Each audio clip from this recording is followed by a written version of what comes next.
because officials in Ohio say they expect to have the latest round of test results on Toledo's water this morning. Mayor Michael Collins, Michael Collins, I guess he goes by, had a press conference at 2 in the morning to say the EPA in Ohio and the federal EPA show that maybe the water is clear.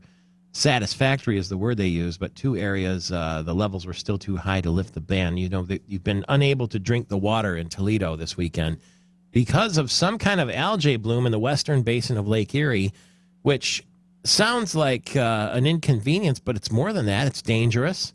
Businesses had to shut down. I personally witnessed people with pickup trucks on US 23 headed south, like loaded up with water bottles.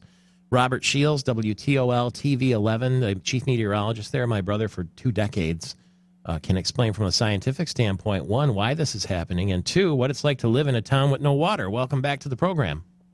Hi there. You know, those algae blooms have been happening in Lake Erie for years, but haven't been to the point that they are at this point in time. So the water intake for Toledo sits out in the middle of the lake, about a mile offshore, and that's where the water is drawn into the treatment plant. And so it just so happened that on late Friday night into early Saturday, they started getting readings of a certain toxin that were too high. It's such a tiny, minuscule part of the water. It's like 2 parts per billion, but it can make you sick.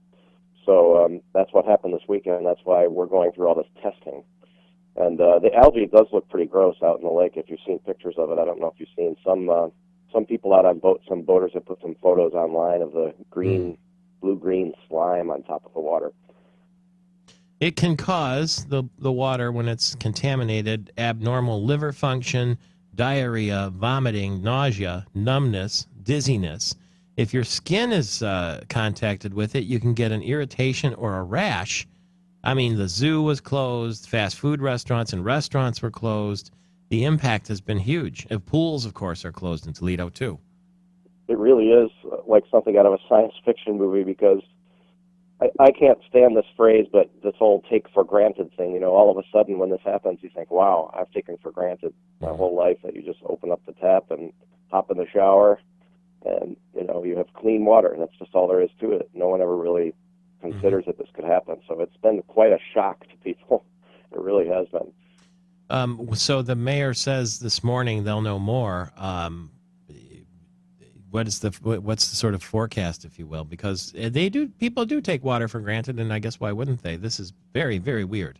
Well, I've heard from people and friends that say when the all clear is given, I'm still pretty scared about this thing. Yeah. And they're talking about how much water you will have to flush through your system before you start using it, to make sure that if it was indeed contaminated, that part gets through, because it's basically sitting in the pipes. Mm-hmm. And if it's okay now, then so much has to run through, obviously, to clear it through.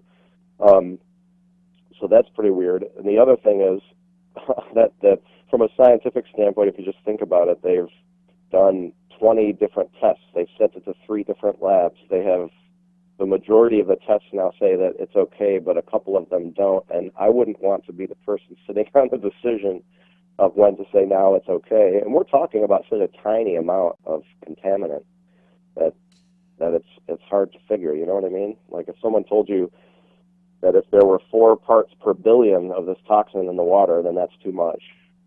They actually realized that there have been tiny traces of this in there already, but it isn't above a certain level, so it's no big deal.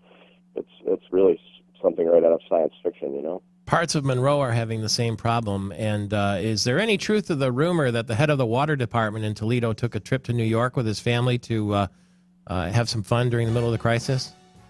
I have not heard that, but I happen to be in Cincinnati for the weekend, and I've heard about it. Only joking. What about the stores? Are they sold out of bottled water? Are people climbing all over each other to try to get the last bottle?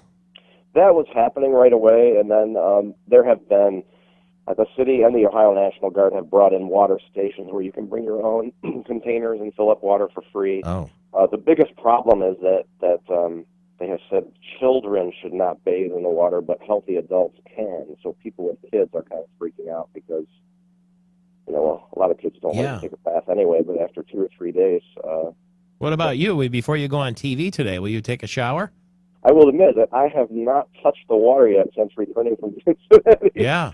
So you might have to wear a baseball cap on TV on Toledo 11 today because you're going to have bedhead. Robert Shields from CBS in Toledo, Michael Patrick Shields all across Michigan.